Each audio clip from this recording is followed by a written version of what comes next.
7 teams ranked, 2 quarterbacks carried their teams. Close games everywhere. And does UCLA have the best defense in the pack? Let's start with the quarterbacks. Truly an epic night in LA as USC won in triple overtime over Arizona.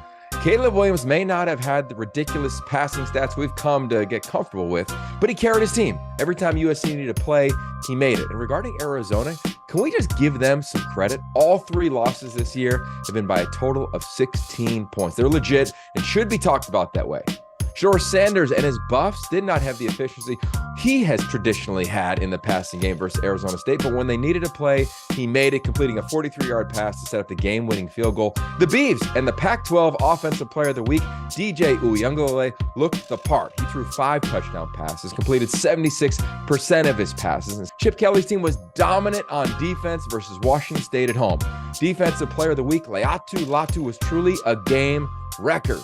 And defensive coordinator D'Anton Lynn's group held the Cougar offense to 1 touchdown and less than 200 passing yards in the entire game. And in my eyes, it was the best defensive performance by the Bruins since Chip Kelly arrived. 11 of 12 teams in the Pac-12 are playing this weekend, and there is a lot at stake.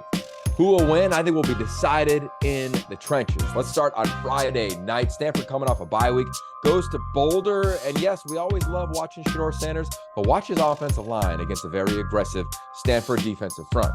The nation's eyes will be in Seattle. College game day. Everybody will be there as UW hosts Oregon in a top 10 matchup. In fact, this is the first time since 2014 there was a Pac-12 game with both teams in the top 8. Simply in this one, we got 2 Heisman candidates, 2 programs who do not like one another, and 2 defenses who have grown all year. My eyes are going to the line of scrimmage. Chart who wins the battle on those snaps, and you'll have your winner. And the loser is still on the hunt for the CFP.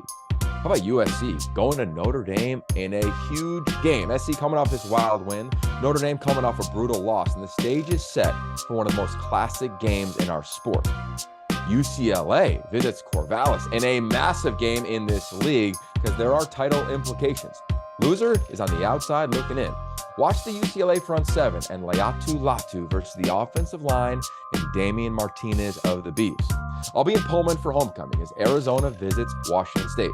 Both teams need to get back on track after tough losses. I expect Cam Ward to bounce back, but he will be challenged by a much improved Wildcat defense. And all eyes will be on who is the starting quarterback for Jed Fish in Arizona. Cal faces Utah. Cal's trying to put a complete game together, and Utah's trying to get healthy coming off a bye week after their loss to Oregon State.